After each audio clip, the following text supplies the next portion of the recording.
Hello ಸ್ನೇಹಿತರೆ, good morning. Welcome back to our channel. ನಾನು ನಿಮ್ಮ ಪ್ರೀತಿಯ ಪವಿತ್ರ. ಎಲ್ಲರೂ ತುಂಬ ಚೆನ್ನಾಗಿದ್ರೆ ಅಂತ ಭಾವಿಸ್ತಾ ಇವತ್ತೇನೊಂದು ಸ್ಯಾಟರ್ಡೆ ಬ್ಲಾಗನ್ನು ನಾನು ನಿಮ್ಮ ಜೊತೆ ಶೇರ್ ಮಾಡ್ಕೊಳ್ತಾ ಇದ್ದೀನಿ. ಸೊ ಇವಾಗ ಟೈಮ್ ಬಂದುಬಿಟ್ಟು ಸ್ನೇಹಿತರೆ 7 ಗಂಟೆ ಆಗಿದೆ. ಸೊ ಸ್ಯಾಟರ್ಡೆ ಅಂದರೆ ಕ್ವಿಕ್ ಆ್ಯಂಡ್ ಫಾಸ್ಟಾಗಿ ಕೆಲಸ ಆಗಲೇಬೇಕು, ಮಕ್ಕಳದ್ದು ಸ್ಕೂಲ್ ಇರುತ್ತೆ. ಸೊ ಇವತ್ತು ನನ್ನ ಮಗನ ಸ್ಕೂಲ್ ಇದೆ. ಸೊ ಇವತ್ತು ಲಾಸ್ಟ್ ಡೇ ಅಂತ ಹೇಳಿದ್ದಾರೆ. ಅಂದರೆ ನಿನ್ನೆ ಎಲ್ಲ ಎಕ್ಸಾಮ್ ಮುಗಿದು ಹೋಮ್ವರ್ಕ್ ಏನು ಕೊಟ್ಟಿರಲಿಲ್ಲ.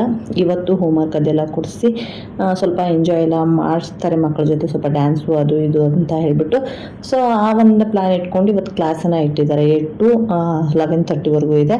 ಸೊ ಹಾಗಾಗಿ ಕ್ವಿಕ್ ಆ್ಯಂಡ್ ಫಾಸ್ಟ್ ಅಂತ ಬ್ರೇಕ್ಫಾಸ್ಟ್ಗಳನ್ನ ಮಾಡ್ತಾ ಇರ್ತೀನಿ. ಸ್ಯಾಟರ್ಡೆ ಜಾಸ್ತಿ ಉಪ್ಪಿಟ್ಟು ಮಾಡ್ತೀನಿ. ನನಗೆ ತುಂಬ ಉಪ್ಪಿಟ್ಟು ಇಷ್ಟ. ಬಟ್ ಉಪ್ಪಿಟ್ಟು ಜೊತೆ ಮೊಸರು, ಮೆಣಸಿನ್ಕಾಯಿ ಬಜ್ಜಿ ಆ ಥರ ಏನಾದರೂ ಇದ್ದರೆ ತುಂಬ ಇಷ್ಟಪಟ್ಟು ತಿಂತೀನಿ. ಸೊ ಇವತ್ತು ಮ್ಯಾಗಿ ಮಾಡ್ಕೊಂಡಿದ್ದೀನಿ. ಮಸಾಲೆ ಎಲ್ಲ ಹಾಕ್ಬಿಟ್ಟು ಮ್ಯಾಗಿ ಹಾಕ್ಬಿಟ್ಟು ಸಣ್ಣ ಊರಿಗೆಲ್ಲ ಅದನ್ನು ಇಟ್ಟು ಬೇಯೋದಕ್ಕಿಟ್ಟು ಮಕ್ಕಳಿಗೆ ಸ್ನಾನ ಮಾಡಿಸಿದೆ. ಸೊ ನನ್ನ ಮಗನಿಗೆ ಸ್ನಾನ ಮಾಡಿಸಿದೆ ಫಸ್ಟು. ಅಂದರೆ ಅವ್ನು ಬಂದುಬಿಟ್ಟು ಡ್ರೆಸ್ ಎಲ್ಲ ಹಾಕ್ಕೊಳ್ತಾನೆ, ಮೈಯೆಲ್ಲ ನೀಟಾಗಿ ಒರೆಸ್ಕೊಂಡ್ಬಿಟ್ಟು ಡ್ರೆಸ್ ಹಾಕ್ಕೊಳ್ತಾನೆ. ಅದರ ನೆಕ್ಸ್ಟು ನನ್ನ ಮಗಳು ಕೂಡ ಸ್ನಾನ ಮಾಡಿಸಿ ಅವರಿಬ್ಬರನ್ನು ಕೂಡ ಸ್ಕೂಲಿಗೆ ಡ್ರಾಪ್ ಮಾಡಿ ಬಂದೆ ಸ್ನೇಹಿತರೆ.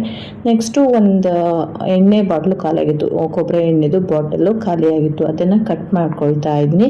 ಸೊ ಸ್ವಲ್ಪ ನನಗೆ ಎಷ್ಟು ಬೇಕೋ ನೋಡಿಕೊಂಡು ಅಷ್ಟು ಪ್ರಮಾಣದಲ್ಲಿ ಕಟ್ ಮಾಡ್ಕೊಳ್ತಾ ಇದ್ದೀನಿ. ಇಷ್ಟಾದರೆ ಸಾಕಾಗುತ್ತೆ. ಇದೇನಕ್ಕೆ ಅಂತ ಹೇಳ್ಬಿಟ್ಟು ಹೇಳ್ತೀನಿ ಸ್ನೇಹಿತರೆ. ಇದರೊಳಗೆ ಇನ್ನೂ ಎಷ್ಟೊಂದು ಎಣ್ಣೆ ಇದೆ, ಯಾಕೆ ವೇಸ್ಟ್ ಮಾಡಬೇಕಲ್ವಾ.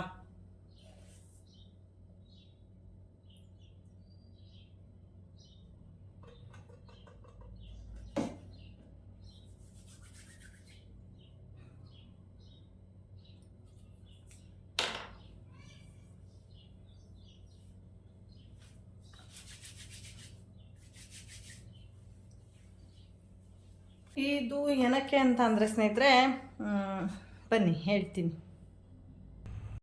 ಇದು ಸ್ನೇಹಿತರೆ ನಮ್ಮದು ಡಸ್ಟ್ಬಿನ್ನು. ಅಂದರೆ ಕಸ ಹಾಕಿಸ್ಕೊಳ್ಳೋರು ಪ್ಲಾಸ್ಟಿಕ್ಕನ್ನು ಸಪ್ರೇಟಾಗಿ ಇಡಿ, ಹಸಿ ಕಸನ ಸಪ್ರೇಟಾಗಿ ಇಡಿ ಅಂತ ಹೇಳ್ತಿರ್ತಾರೆ. ಸೊ ಆ ಒಂದು ಬಿಳಿದು ಸಣ್ಣ ಬಕೆಟ್ ಇತ್ತು, ಅದನ್ನು ನಾನು ಪ್ಲಾಸ್ಟಿಕ್ ಹಾಕೋದಕ್ಕೆ ಅಂತ ಹೇಳ್ಬಿಟ್ಟು ಇಟ್ಕೊಂಡಿದ್ದೆ. ಬಟ್ ನಿನ್ನೆ ನೈಟು ಅದನ್ನು ಹೆಗ್ನ ಕೆಡವಿಬಿಟ್ಟು ಅದರಲ್ಲಿರ್ತಕ್ಕಂಥ ಮೊಸರು ಪ್ಯಾಕೆಟ್ಗಳೆಲ್ಲ ತಿಂದು ಅದನ್ನೆಲ್ಲ ಒಡೆದಾಕಿದ್ದಾವೆ. ಅದು ಮ್ಯಾಗಿಂದ ಬಿದ್ದಿರೋ ಕಲ್ಲಿಗೆ ಬಿದ್ದಿದೆ. ಸೊ ಆ ಫೋರ್ಸಿಗೆ ಒಡೆದೋಯ್ತು ಏನೋ ಗೊತ್ತಿಲ್ಲ, ಬಟ್ ನೈಟಲ್ಲಿ ಒಡೆದೋಗಿತ್ತು. ಅದರಲ್ಲಿರ್ತಕ್ಕಂಥ ಮೊಸರು ಪ್ಯಾಕೆಟ್ ಯಾವುದೂ ಇರಲಿಲ್ಲ. ಸೊ ಅದು ಹೆಗ್ನದ ಕೆಲಸ ಅಂತಲೇ ಗೊತ್ತಾಯಿತು. ಇವಾಗ ನಾನು ಈ ಕೊಕೊನೆಟ್ದು ಕಟ್ ಮಾಡಿಬಿಟ್ಟು ಈ ಕೊಂಬೆ ಸಿಕ್ಸ್ಕೊಂಡಿದ್ದೀನಿ. ಸೊ ಇದ್ರೊಳಗಡೆ ಪ್ಲಾಸ್ಟಿಕ್ ಹಾಕಿ ಇಡ್ತೀನಿ. ನಮ್ಮನೇಲಿ ಜಾಸ್ತಿ ಪ್ಲಾಸ್ಟಿಕ್ ಅಂತ ಸಿಗೋದಿಲ್ಲ, ಕಡಿಮೆ ಇರುತ್ತೆ. ಯಾಕೆಂದರೆ ನಾವು ನೀರು ಒಲೆ ಹಚ್ಕೊಳ್ತೀವಲ್ವ. ಸೊ ಹಾಗಾಗಿ ನಾವು ಅದನ್ನ ಒಲೆ ಉರಿ ಮಾಡೋದಕ್ಕೂ ಕೂಡ ಪ್ಲಾಸ್ಟಿಕ್ ಯೂಸ್ ಮಾಡ್ತಾ ಇರ್ತೀವಿ. ಅಷ್ಟೊಂದು ಪ್ಲಾಸ್ಟಿಕ್ ಸಿಗೋದಿಲ್ಲ. ಬಟ್ ಅಲ್ಲೂ ಕೂಡ ಭಾಳ ಪ್ಲಾಸ್ಟಿಕ್ ಇಟ್ಕೊಳ್ಳೋದಿಲ್ಲ, ಅಲ್ಲೂ ತುಂಬಾ ಮೆಸ್ಸಿ ಆಗಿಬಿಡುತ್ತದೆ ಹೆಗ್ಣಗಳ ಕಾಟದಿಂದ. ಹಾಗಾಗಿ ಅಲ್ಲೂ ಕೂಡ ಇಟ್ಕೊಳ್ಳೋದಿಲ್ಲ. ನೆಕ್ಸ್ಟ್ ಸ್ನೇಹಿತರೆ, ಇದನ್ನು ಸ್ವಲ್ಪ ಕ್ಲೀನ್ ಮಾಡಬೇಕು ಅನ್ನೋದು ಇತ್ತು, ಬಟ್ ಮಾಡೋಕ್ಕಾಗಿರಲಿಲ್ಲ. ಅಂದರೆ ನಾನು ಶೋ ಫ್ಲವರ್ದು ಒಂದು ಸಸಿ ಹಚ್ಚಿದ್ದೀನಿ, ನಿಮಗೆ ಕಾಣಿಸ್ತಿರ್ಬೋದು. ಸೊ ಕನಕಾಂಬರಿ ಕಲರಲ್ಲಿ ಹೂವು ಎಷ್ಟು ಚೆನ್ನಾಗಿಬಿಟ್ಟಿದೆ ಅಂದರೆ ತುಂಬ ಚೆನ್ನಾಗಿಬಿಟ್ಟಿದೆ. ಅದನ್ನು ನಾನು ಈ ಒಂದು ಅವರು ಶೋಕೇಶ್ ಗಿಡ ಹಚ್ಚಲಿಕ್ಕೆ ಅಂತೇಳ್ಬಿಟ್ಟು ಒಂದು ಕಟ್ಟೆ ಥರ ಮಾಡಿಸಿದಾರಲ್ವ, ಅದ್ರ ತುಂಬಾ ಹಬ್ಬಸಬೇಕು ಅನ್ನೋದು ನನ್ನ ಪ್ಲ್ಯಾನು. ಹಾಗಾಗಿ ಸ್ವಲ್ಪ ಕೆಳಗಡೆನೂ ಕೂಡ ಒಂದು ಬೇರನ್ನು ನಾನು ತೆಗೆದುಬಿಟ್ಟು ಊರಿದ್ದೆ ನಾನು.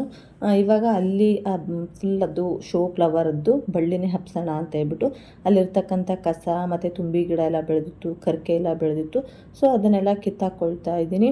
ಹಾಗೆ ಸ್ವಲ್ಪ ಇಂಥ ಗಿಡಗಳೆಲ್ಲ ಬೆಳೆದೋಗಿತ್ತು, ಅದನ್ನೆಲ್ಲ ತೆಗೆದುಬಿಟ್ಟು ಸ್ನೇಹಿತರೆ ಒಂದು ದೊಡ್ಡ ತುಂಬಿ ಗಿಡ ಬೆಳೆದಿತ್ತು. ನಮ್ಮನೆ ಪಕ್ಕ ತುಂಬ ತುಂಬಿ ಗಿಡಗಳಿದೆ. ತುಂಬಿ ಗಿಡದಲ್ಲಿ ತುಂಬಾ ಔಷಧಿ ಗುಣಗಳಿರುತ್ತೆ. ಹಾಗಾಗಿ ನಾನು ಜಾಸ್ತಿ ಅದನ್ನು ಕಿತ್ತಾಕೋಕೆ ಹೋಗೋದಿಲ್ಲ.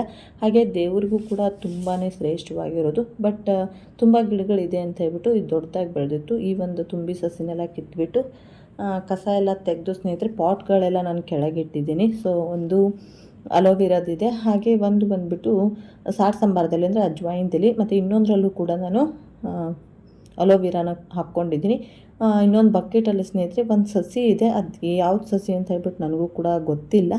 ಅದನ್ನು ನಾನು ನಿಮಗೆ ತೋರಿಸ್ತೀನಿ. ಸೊ ನಿಮ್ಗೇನಾದರೂ ಗೊತ್ತಾದರೆ ಕಮೆಂಟ್ ಬಾಕ್ಸಲ್ಲಿ ಕಮೆಂಟ್ ಮಾಡಿ. ಸೊ ಈ ಸೈಡಲ್ಲಿ ನಾನು ಕರ್ಕೆನ ಹಾಗೆ ಬಿಟ್ಕೊಂಡಿದ್ದೀನಿ. ಯಾಕೆ ಅಂದರೆ ಸಂಕಷ್ಟಿ ಬರುತ್ತೆ ಅಥವಾ ಏನಾದರೂ ವಿಶೇಷವಾದ ಪೂಜೆ ಬೇಕಾದಾಗ ಕರ್ಕೆ ಹುಲ್ ಬೇಕಾಗುತ್ತಲ್ವ, ಅದಕ್ಕೆ ಅಲ್ಲಿ ಎಲೆ ಅಡಿಕೆ ಆ ಥರದ್ದೇನೂ ಉಗ್ಳೋದಿಲ್ಲ. ಹಾಗಾಗಿ ಅಲ್ಲಿ ಕರ್ಕೆ ಸ್ವಲ್ಪ ಬಿಟ್ಕೊಂಡಿರ್ತೀನಿ. ಸ್ನೇಹಿತರೆ, ಇದೇ ಸಸಿ ಇದೇನು ಸಸಿ ಅಂತ ನನಗೆ ಗೊತ್ತಾಗಲಿಲ್ಲ. ಯಾಕೆ ಅಂದರೆ ಹಣ್ಣುಗಳು ತಿಂದಿರ್ತಕ್ಕಂಥ ಎಲ್ಲ ಬೀಜಗಳನ್ನೂ ಇದರೊಳಗಡೆ ಒಗ್ದಿರ್ತೀವಿ. ಸೊ ಯಾವ ಥರ ಹಣ್ಣು ಅಂತ ಗೊತ್ತಿಲ್ಲ, ಸುಮ್ಮನೆ ಎಲ್ಲ ತಿಂದಿರೋ ಎಲ್ಲ ಹಣ್ಣಿನ ಬೀಜನೂ ಆ ಬಕೆಟ್ ಒಳಗಡೆ ಹಾಕಿಬಿಟ್ಟಿರ್ತೀವಲ್ವ. ಸೊ ಅದೊಂದು ಸಸಿ ಉಟ್ಕೊಂಡಿದೆ. ಇನ್ನೊಂದು ಸ್ವಲ್ಪ ದೊಡ್ಡದಾದರೆ ಗೊತ್ತಾಗುತ್ತೆ.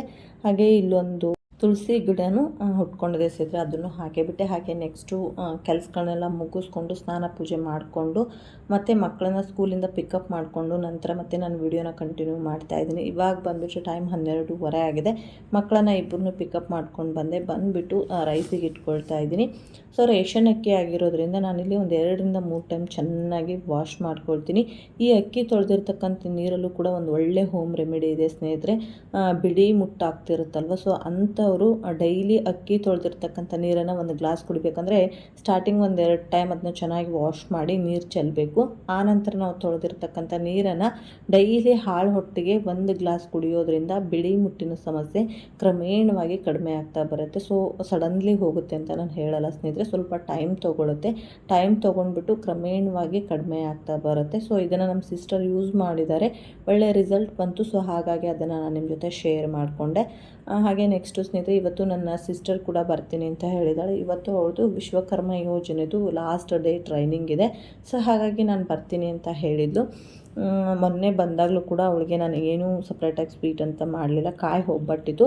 ಸೊ ಅದನ್ನೇ ಹಾಕ್ಕೊಟ್ಟಿದ್ದೆ. ಅವಳಿಗೆ ಕಾಯಿ ಒಬ್ಬಟ್ಟು ಅಂದರೆ ತುಂಬ ಇಷ್ಟ. ಸೊ ವಿಶ್ವಕರ್ಮ ಯೋಜನೆ ಇದ್ದಾಗ ಬರ್ತೀನಿ ಅಂತ ಹೇಳಿದ್ಲು ಅನ್ನೋ ಕಾರಣಕ್ಕೊಂದರ್ಥ ನಾನು ಕಾಯಿ ಒಬ್ಬಟ್ಟನ್ನ ಮಾಡ್ಕೊಂಡಿದ್ದೆ. ಬಟ್ ಅದು ನನಗೆ ಅಷ್ಟು ಸಮಾಧಾನ ಅಂತ ಅನಿಸಲಿಲ್ಲ. ಅವಳು ಬಂದಾಗ ಏನಾದರೂ ಸ್ಪೆಷಲ್ ಮಾಡಬೇಕು ಅಂತ ಅನ್ನಿಸ್ತಾನೆ ಇತ್ತು.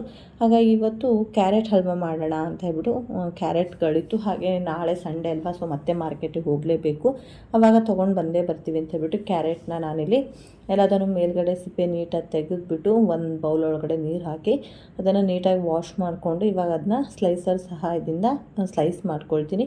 2 ಸ್ಟೀಲಿಂದು ಸ್ಲೈಸರ್ ಇದೆ ಸ್ನೇಹಿತರೆ. ಒಂದು ತುಂಬಾ ನೈಸಾಗಿ ಸ್ಲೈಸ್ ಆಗುತ್ತೆ, ಇನ್ನೊಂದು ತುಂಬ ದೊಡ್ಡದಾಗಿ ಸ್ಲೈಸ್ ಆಗ್ತಿತ್ತು. ಹಾಗಾಗಿ ಇದೊಂದು ಸ್ಲೈಸರ್ ನನ್ನ ಹತ್ರ ಇತ್ತು. ಇದು ತೊಗೊಂಡು ಬಂದುಬಿಟ್ಟು ನಾನು ತುಂಬ ದಿನ ಆಯಿತು. ಇದು ಮೆಶೋದಲ್ಲಿ ನಾನು ತೊಗೊಂಡು ತುಂಬ ದಿನ ಆಗಿತ್ತು, ಬಟ್ ಯೂಸ್ ಮಾಡಿರಲಿಲ್ಲ. ಸೊ ಇವತ್ತು ಯೂಸ್ ಮಾಡ್ತಾ ಇದ್ದೀನಿ. ಅಂದರೆ ನಮ್ಮ ಮನೆಯವ್ರು ಯಾವಾಗಲೂ ಬೈತಾ ಇರ್ತಾರೆ, ಎಷ್ಟೊಂದು ಇಟ್ಕೊಂಡಿರ್ತೀಯ ನಿನ್ನ ಕೆಳಗಡೆ, ಇಷ್ಟು ಬೇಕಾ ನಿನಗೆ ಅಂತ ಹೇಳ್ತಿರ್ತಾರೆ. ಹಾಗಾಗಿ ಅದು ಮೇಲೆ ಎತ್ತಿಟ್ಟಿದ್ದೆ. ಸೊ ಇವತ್ತು ಅದನ್ನು ನಾನು ಯೂಸ್ ಮಾಡಿದೆ. ಅದನ್ನು ಯೂಸ್ ಮಾಡಿಕೊಂಡು ಕ್ಯಾರೆಟ್ ಎಲ್ಲ ನಾನು ಸ್ಲೈಸ್ ಮಾಡಿಕೊಂಡು ನೆಕ್ಸ್ಟು ಸ್ನೇಹಿತರೆ ಒಂದು ಪ್ಯಾನ್ಗೆ 1-2 ಸ್ಪೂನಷ್ಟು ತುಪ್ಪ ಹಾಕ್ಕೊಂಡಿದ್ದೀನಿ. ನೆಕ್ಸ್ಟು ಸ್ಲೈಸ್ ಮಾಡಿರೋಂಥ ಕ್ಯಾರೆಟನ್ನು ಹಾಕ್ಕೊಳ್ತಾ ಇದ್ದೀನಿ. ನೋಡ್ತಾ ಇರ್ಬೋದು, ಇದು ನಾನು ಮೊದಲಿಗೆ ಸ್ಲೈಸ್ ಮಾಡಿರೋಂಥದ್ದು, ಇಷ್ಟು ಸಣ್ಣದಾಗಿತ್ತು. ಸೊ ಹಲ್ವಾಕ್ಕೆ ಅಷ್ಟು ಚಿಕ್ಕದಾಗಿ ಬೇಡ, ಎಲ್ಲ ಹಾಲಲ್ಲಿ ಕರ್ಗೋಗ್ಬಿಡುತ್ತೆ ಅಂತ ಹೇಳ್ಬಿಟ್ಟು ಸ್ವಲ್ಪ ದೊಡ್ಡದಾಗಿ ಸ್ಲೈಸ್ ಮಾಡ್ಕೊಂಡಿದ್ದೀನಿ.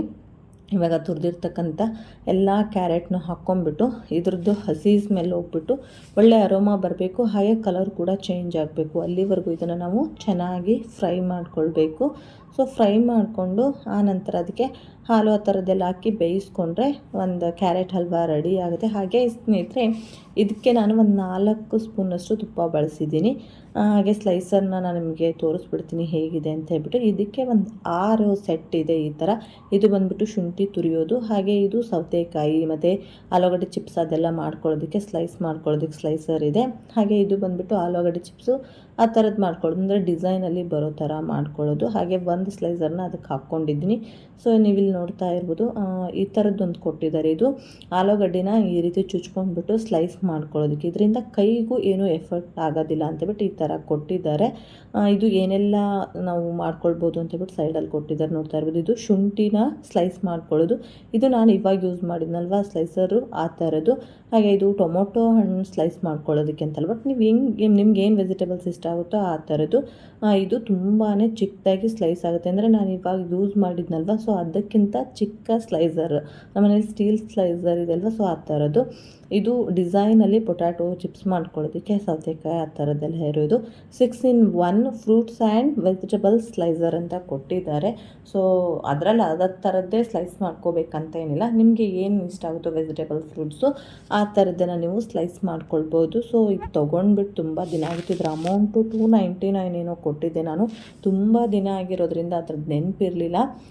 ರೀಸೆಂಟಾಗಿ ಮನೆ ಕ್ಲೀನ್ ಮಾಡುವಾಗ ತೆಗೆದಿದ್ದೆ ನಾನು ಇದನ್ನ. ಸೊ ನೋಡೋಣ, ಯೂಸ್ ಮಾಡೋಣ, ಒಂದು ಸಾರಿ ಯೂಸ್ ಮಾಡಿಲ್ಲ ಅಂತ ಹೇಳ್ಬಿಟ್ಟು. ಸೊ ಈ ಥರ 6 ಪೀಸಸ್, ಇಲ್ಲಿ 5 ಇದೆ, ನಾನು ಒಂದನ್ನು ಆ ಸೆಟ್ಟಿಗೆ ಹಾಕಿಟ್ಕೊಂಡಿದ್ದೀನಿ. 6 ಪೀಸಸ್ ಇದೆ ಸ್ನೇಹಿತರೆ ಟೋಟಲಾಗಿ, ಬಟ್ ತುಂಬ ಚೆನ್ನಾಗಿದೆ ಆ ಸ್ಲೈಸರು. ನೆಕ್ಸ್ಟು ಕ್ಯಾರೆಟ್ ಹಲ್ವಾಕ್ಕೆ ತುರ್ಕೊಳ್ತಾನೆ ನಾನು ನಿಮಗೆ ಆ ಸ್ಲೈಸರ್ನ ಪರಿಚಯ ಮಾಡಿಕೊಟ್ಟೆ. ಸೊ ಹೀಗಿದೆ ಅಂತ ಹೇಳ್ಬಿಟ್ಟು ತಿಳಿಸ್ಕೊಟ್ಟೆ. ಮಧ್ಯದಲ್ಲಿ 1 ಸ್ಪೂನ್ ತುಪ್ಪ ಹಾಕ್ಕೊಳ್ತೀನಿ. ಟೋಟಲಾಗಿ ನಾನು 4 ಸ್ಪೂನು ತುಪ್ಪ ಹಾಕ್ಕೊಂಡಿದ್ದೀನಿ. ಹಾಕ್ಕೊಂಡು ಅದರದ್ದು ಘಮ ಬರಬೇಕು, ಅಲ್ಲಿವರೆಗೂ ಅದನ್ನು ಚೆನ್ನಾಗಿ ನಾನು ಫ್ರೈ ಮಾಡ್ಕೊಳ್ತಾ ಇದ್ದೀನಿ. ಸೊ ಇವಾಗ ನೋಡ್ತಾ ಇರ್ಬೋದು ನೀವು, ಕಲರ್ ಕೂಡ ಸ್ವಲ್ಪ ಚೇಂಜ್ ಆಗಿದೆ, ಹಾಗೆ ಘಮನೂ ಕೂಡ ತುಂಬ ಚೆನ್ನಾಗಿ ಬರ್ತಾಯಿತ್ತು. ನೆಕ್ಸ್ಟು ಇದಕ್ಕೆ ನಾನು ನೀರು ಕುಡಿತೀವಲ್ವ ಲೋಟ, ಅದರಿಂದ ಒಂದು ಅರ್ಧ ಲೋಟದಕ್ಕಿಂತ ಜಾಸ್ತಿನೇ ಹಾಲನ್ನು ಯೂಸ್ ಮಾಡಿದ್ದೀನಿ. ಇಷ್ಟನ್ನು ಹಾಲು ಹಾಕ್ಕೊಂಡು ಇದನ್ನು ಹಾಲಲ್ಲೇ ನಾವು ಬೇಯಿಸ್ಕೊಳ್ಬೇಕು, ತುಂಬ ಚೆನ್ನಾಗಿರುತ್ತೆ ಅಲ್ವಾ. ಸೊ ಹಾಗಾಗಿ ಲಿಡ್ ಕ್ಲೋಸ್ ಮಾಡಿಬಿಟ್ಟು ಇದ್ರದ್ದು ಹಾಲಲ್ಲೇ ನಾನು ಬೇಯಿಸ್ಕೊಳ್ತೀನಿ. ಸೊ ಇವಾಗ ನೋಡ್ತಾ ಇರ್ಬೋದು ಸ್ವಲ್ಪ ಹಾಲು ಕೂಡ ಹಿಂಗಿದೆ. ಇವಾಗ ಇದಕ್ಕೆ ನಾನು ಅರ್ಧ ಲೋಟಕ್ಕಿಂತ ಕಡಿಮೆ ಸಕ್ಕರೆನ ಯೂಸ್ ಮಾಡ್ತಾ ಇದ್ದೀನಿ. ಸೊ ಅಂದರೆ ಕ್ಯಾರೆಟ್ ತುಂಬಾ ಸ್ವೀಟ್ ಇರುತ್ತೆ, ಸೊ ಹಾಗಾಗಿ ಸಕ್ಕರೆನ ನೋಡಿಬಿಟ್ಟು ಯೂಸ್ ಮಾಡಿ. ನಾನು ಕಾಲು ಲೋಟಕ್ಕಿಂತ ಜಾಸ್ತಿ, ಅರ್ಧ ಲೋಟಕ್ಕಿಂತ ಕಡಿಮೆ ಅನ್ನೋ ರೀತಿಯಲ್ಲಿ ಸಕ್ಕರೆನ ಯೂಸ್ ಮಾಡ್ತಾ ಇದ್ದೀನಿ. ಸೊ ಸಕ್ಕರೆ ಹಾಕಿಬಿಟ್ಟು ಸಕ್ಕರೆ ಕರಗೋವರೆಗೂ ಇದನ್ನು ಬಾಯ್ಲ್ ಆಗೋದಕ್ಕೆ ಬಿಡಬೇಕು. ಸಕ್ಕರೆ ಪೂರ್ತಿ ಕರಗುತ್ತೆ, ಸೊ ಬೇಗ ಕರಗುತ್ತೆ ಸಕ್ಕರೆ. ಸೊ ಸಕ್ಕರೆ ಕರಗಿದ ನಂತರ ಇದಕ್ಕೆ ಒಂದು ಅರ್ಧ ಸ್ಪೂನಷ್ಟು ಶುಂಠಿ ಪುಡಿನ ಹಾಕ್ಕೊಳ್ತಾ ಇದ್ದೀನಿ. ಏಲಕ್ಕಿ ಶುಂಠಿ ಪುಡಿನ ಆ್ಯಡ್ ಮಾಡಿಕೊಂಡೆ. ಇದಿಷ್ಟನ್ನು ಹಾಕ್ಕೊಂಡು ಸ್ನೇಹಿತರೆ ನಾನು ಒಂದು ಸ್ವಲ್ಪ ಕೇಸರಿ ದಾಳನ ಹಾಲಲ್ಲಿ ನೆನೆಸಿಟ್ಟಿದ್ದೆ, ಸೊ ಅದನ್ನು ಕೂಡ ಆ್ಯಡ್ ಮಾಡಿಕೊಂಡೆ. ಇದು ಆಪ್ಷನಲ್, ಬೇಡ ಅಂದರೆ ಸ್ಕಿಪ್ ಮಾಡಿ. ಸೊ ಇದ್ದರೆ ಹಾಕಿ, ಚೆನ್ನಾಗಿರುತ್ತೆ ತಿನ್ನುವಾಗ. ಸೊ ಹಾಗಾಗಿ ಅದಿಷ್ಟನ್ನು ಹಾಕ್ಕೊಂಡೆ. ನೆಕ್ಸ್ಟು ತುಪ್ಪದಲ್ಲಿ ದ್ರಾಕ್ಷಿ, ಗೋಡಂಬಿ, ಬಾದಾಮಿ ಅದೆಲ್ಲ ಹುರಿದ್ಬಿಟ್ಟು ಹಾಕ್ಕೊಂಡೆ. ಸೊ ಇದನ್ನು ಹಾಕಿದ್ವಿ ಅಂದರೆ ನಾವು ಮಾಡಿರ್ತಕ್ಕಂಥ ಸ್ವೀಟ್ ರೆಸಿಪಿ ಸೊ ಫೈನಲ್ ಆಗಿದೆ ಅಂತ ಅರ್ಥ. ಸೊ ಇದನ್ನು ಹಾಕ್ಕೊಂಡ್ಬಿಟ್ಟು ಚೆನ್ನಾಗಿ ಮಿಕ್ಸ್ ಮಾಡಿಕೊಂಡು ಗ್ಯಾಸ್ ಸ್ಟವ್ನ ಆಫ್ ಮಾಡ್ಕೊಂಡು ಬಿಡ್ತೀನಿ ಸ್ನೇಹಿತರೆ. ಸೊ ಇಲ್ಲಿಗೆ ಕ್ಯಾರೆಟ್ ಹಲ್ವಾ ರೆಡಿ ಆಯಿತು. ಹಾಗೆ ಸ್ನೇಹಿತರೆ ಇವಾಗ ಕ್ಯಾರೆಟ್ ಹಲ್ವಾ ಮಾಡ್ತಾನೆ ನಿಮ್ಮ ಜೊತೆ ಒಂದು ಇಂಪಾರ್ಟೆಂಟ್ ವಿಷಯನ ಶೇರ್ ಮಾಡ್ಕೊಳ್ಬೇಕು ಅಂತ ಅನ್ನಿಸ್ತು. ಸೊ ಇದು ಆಲ್ಮೋಸ್ಟ್ ಆಲು ಗಂಡು ಮಕ್ಕಳಿಗೆ ತುಂಬಾ ಯೂಸ್ ಆಗುವಂಥ ಒಂದು ಮಾಹಿತಿ ಅಂತಲೇ ಹೇಳ್ಬೋದು. ಅಂದರೆ ಈ ಫೇಸ್ಬುಕ್ಕಲ್ಲೆಲ್ಲ ಹೊಸದಾಗಿ ಅನ್ವನ್ ನಂಬರಿಂದ ಫ್ರೆಂಡ್ ರಿಕ್ವೆಸ್ಟ್ ಎಲ್ಲ ಬರ್ತಿರುತ್ತಲ್ವ, ಸೊ ಅಂಥದ್ದನ್ನು ನೀವು ಎಕ್ಸೆಪ್ಟ್ ಮಾಡ್ಕೊಳ್ಳೋದಕ್ಕೂ ಮುಂಚೆ ತುಂಬಾ ಜಾಗೃತಿಯಿಂದ ಇರಿ ಅಂತ ನಾನು ಹೇಳೋದಕ್ಕೆ ಇಷ್ಟಪಡ್ತೀನಿ. ಯಾಕೆಂದರೆ ರೀಸೆಂಟಾಗಿ ನಮ್ಮ ಮನೆಯವ್ರು ಊರಿಗೆ ಹೋಗಿದ್ರಲ್ವ, ಸೊ ಅವಾಗ ಒಂದು ಇನ್ಸಿಡೆಂಟ್ ನಡೀತು, ಅದನ್ನು ಶೇರ್ ಮಾಡಿಕೊಂಡ್ರು ನಿನ್ನೆ ನೈಟು. ಊರಲ್ಲಿದ್ದಾಗ ಶೇರ್ ಮಾಡ್ಕೊಂಡಿಲ್ಲ ಸ್ನೇಹಿತರೆ, ಯಾಕೆಂದರೆ ಕೆಲಸದ ಬ್ಯುಸಿ ಬಂದು, ಹಾಗೆ ಏನು ಇದನ್ನೆಲ್ಲ ಶೇರ್ ಮಾಡ್ಕೊಳ್ಳೋದು ಮತ್ತೆ ನಾನು ಭಯ ಪಟ್ಬಿಡ್ತೀನಿ ಅಂತ ಹೇಳ್ಬಿಟ್ಟು ಅವ್ರು ಶೇರ್ ಮಾಡ್ಕೊಂಡಿಲ್ಲ. ಊರಿಗೆ ಹೋದಾಗ ಏನಾಗಿತ್ತು ಅಂದರೆ ಒಂದು ಫೇಸ್ಬುಕ್ಕಲ್ಲಿ ಒಂದು ಫ್ರೆಂಡ್ ರಿಕ್ವೆಸ್ಟ್ ಬಂದಿತ್ತಂತೆ. ಸೊ ಫ್ರೆಂಡ್ ರಿಕ್ವೆಸ್ಟ್ ಅಲ್ವಾ ಅಂತ ಹೇಳ್ಬಿಟ್ಟು ಇವರು ಎಕ್ಸೆಪ್ಟ್ ಮಾಡ್ಕೊಂಡ್ಬಿಟ್ಟಿದ್ದಾರೆ. ಎಕ್ಸೆಪ್ಟ್ ಮಾಡಿಕೊಂಡು ಅಲ್ಲಿಂದ ಮತ್ತೆ ವಾಟ್ಸಪ್ಪಲ್ಲಿ ಚಾಟ್ ಮಾಡಿದ್ದಾರೆ. ಸೊ ವಾಟ್ಸಪ್ಪಲ್ಲಿ ಚಾಟ್ ಮಾಡಿಬಿಟ್ಟು ನಮ್ಮ ಮನೆಯವ್ರಿಗೆ ಅಷ್ಟು ಇಂಗ್ಲೀಷ್ ಬರೋದಿಲ್ಲ, ಸೊ ಹಾಗಾಗಿ ಅವರು ಸುಮ್ಮನೆ ಇದ್ದಾರೆ, ಏನು ರಿಪ್ಲೈ ಮಾಡಿಲ್ಲ.